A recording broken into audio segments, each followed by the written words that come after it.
চট্টগ্রাম নগরীর প্রথম এলিভেটেড এক্সপ্রেসওয়ের অপরিকল্পিত 5টি র্যাম্প নির্মাণ কাজ স্থগিত রাখার সিদ্ধান্ত নিয়েছে চট্টগ্রাম উন্নয়ন কর্তৃপক্ষ সিডিএ।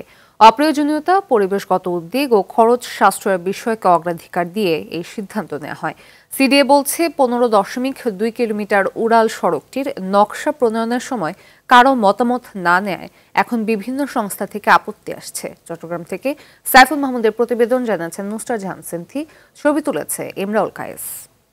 বছর শেষের খুশি নগদে হবে বেশি। নগদ পেমেন্টে নির্দিষ্ট ক্যাটাগরির কেনাকাটায় 300 টাকা পর্যন্ত ক্যাশব্যাক। আগস্টে গণঅভ্যুত্থানের পর আওয়ামী লীগ সরকারের পতন হলে নতুন করে সিডিএ বোর্ড গঠন করে চট্টগ্রাম উন্নয়ন কর্তৃপক্ষ।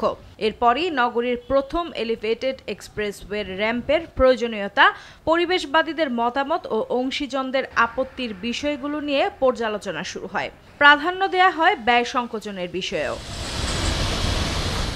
2017 সালের 11 জুলাই একনেক সভায় 3,250 কোটি 83 লাখ টাকা ব্যয়ে 3 বছর মেয়াদী এই প্রকল্পটি অনুমোদন দেয়া হয়। নানা অজুহাতে 2022 সালে প্রকল্পের ব্যয় এক লাফে 1,048 কোটি টাকা বাড়িয়ে 4,298 কোটি 95 লাখ টাকা করা হয়। পাশাপাশি দফায় দফায় সময় বাড়িয়ে প্রকল্পের মেয়াদ দেয়া হয় 2024 সালের জুন পর্যন্ত।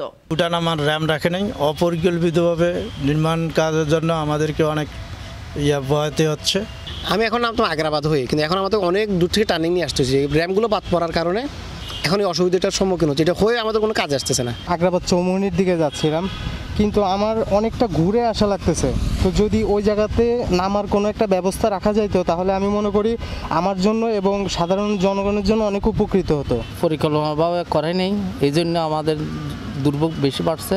তো এইগুলো যদি লাইনটা ক্লিয়ার করে দেয় আমাদের জন্য বেশি ভালো হবে, আর সবার জন্য, জনগণের জন্য, সবার জন্য ভালো হবে। এটা অকল্পিতভাবে মানে রাস্তাটা করার কারণে আমাদের গাড়ি উঠানামার খুব কষ্ট হয়ে পড়ছে, এবং আমাদের যেই সুবিধা যে এইখান থেকে যে লাখানোর দিকে গাড়ি উঠে এইখান থেকে কোনো সিস্টেম করে নেই। বছর শেষের খুশি নগদে হবে বেশি। নগদ পেমেন্টে নির্দিষ্ট ক্যাটাগরির কেনাকাটায় 300 টাকা পর্যন্ত ক্যাশব্যাক।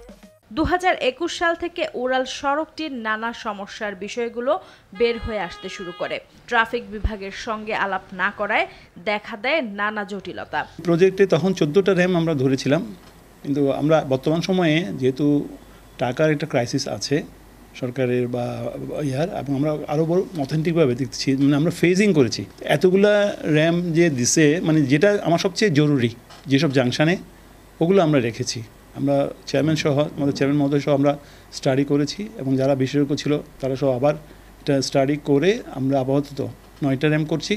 5টা র্যামটা বাদ দিয়েছে, কিন্তু ফুল বাদ না, এটা প্রভিশন রেখেছি যাতে ফিউচারে করা যায়। প্রকল্পটিতে শুরু থেকেই কৌশলগত ও প্রকৌশলগত কোনো পরিকল্পনায় অনুসরণ করা হয়নি বলে জানান সংশ্লিষ্টরা। টোটাল কাজটি হচ্ছে অপরিকল্পিত, এবং এখানে মুনাফা কেন্দ্রিক চিন্তাটাই প্রধান। তদানীন্তন চেয়ারম্যান এটা নিজের স্ট্যান্ডবাজির জন্য এই প্রকল্পটি হাতে নিয়েছিলেন, এবং সরকারকে প্রলুব্ধ করেছে যে এই প্রকল্পটি নিলে জনগণ বাহাবা দেবে।